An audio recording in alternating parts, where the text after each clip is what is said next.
Hi friends, అందరికీ నమస్కారం. నా పేరు అంకే రవీంద్ర. నేను కన్సల్టెంట్ డైటీషియన్. ఈరోజు మనం తీసుకున్నటువంటి కార్బోహైడ్రేట్స్ కానీ, లేకుంటే ప్రోటీన్ కానీ, అలాగే ఫ్యాట్ మన శరీరంలో ఏ విధంగా మారుతుంది అనే దాని గురించి మీకు చెప్తాను. సో ముందుగా ఏంటంటే కార్బోహైడ్రేట్స్.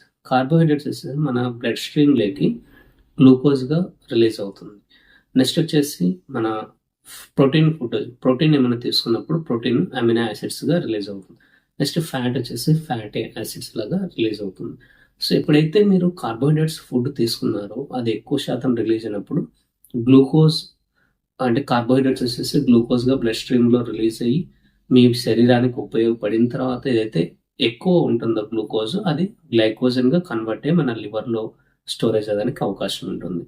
నెక్స్ట్ వచ్చేసి అమినో యాసిడ్స్ కామన్గా మన బాడీలో స్టోరేజ్ అనేది అవ్వదు. వెళ్ళినంత వరకు మన బాడీ బిల్డింగ్ కోసం అలాగే ఏమైనా సెల్స్ రిపేర్ కోసం మన హెల్ప్ అవుతుంది. ఒకవేళ మీరు రిమైనింగ్ ఫుడ్స్ తక్కువ తీసుకుంటూ కంప్లీట్గా ఎక్కువ శాతం అంటే ఫాస్టింగ్లో ఉంటూ ప్రోటీన్ శాతం ఎక్కువ తీసుకున్నారంటే ఒక్కొక్కసారి అది ఫ్యాట్గా మీకు కన్వర్ట్ అయ్యడానికి అవకాశం ఉంటుంది. థర్డ్ వన్ వచ్చేసి ఫ్యాటీ యాసిడ్స్ అంటే మనం తీసుకున్నటువంటి ఆయిల్స్ కానీ లేకుంటే అనిమల్ ఫ్యాట్ కానీ మన బాడీలోకి వెళ్ళిన తర్వాత అది ఫ్యాటీ యాసిడ్గా కన్వర్ట్ అవుతుంది. అదే మనకేంటంటే ఎనర్జీ సోర్స్ లాగా ఉపయోగపడుతుంది.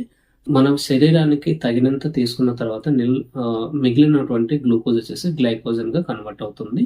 ఇది వచ్చేసి మీకు ఎప్పుడైనా అవసరమైనప్పుడు అంటే షార్ట్ ఎనర్జీ సోర్స్ లాగా గ్లైకోజన్ మన బాడీ ఉపయోగించుకుంటుంది. అంటే గ్లైకోజన్ మళ్ళీ గ్లూకోజ్గా కన్వర్ట్ అయ్యేదానికి అవకాశం ఉంటుంది. నెక్స్ట్ వచ్చేసి ఫ్యాటీ యాసిడ్స్ వచ్చేసి మన బాడీలో ట్రైగ్లిజరైడ్స్ లాగా స్టోరేజ్ అవుతుంది.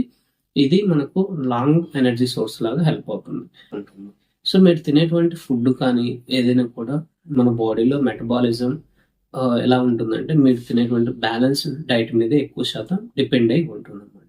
సో కొంతమంది ఏంటంటే వన్ టైప్ ఆఫ్ డైట్ అనేది ఎప్పుడు కూడా ఫాలోఅప్ చేసుకోకూడదు. What is your body, what is your metabolism, what is your life style and what is your food habits and also you can think about your BMI, body mass index, and also what is your ideal body weight. These things is keep in mind and go with good diet that is helped you reduce your weight loss and also improve your health.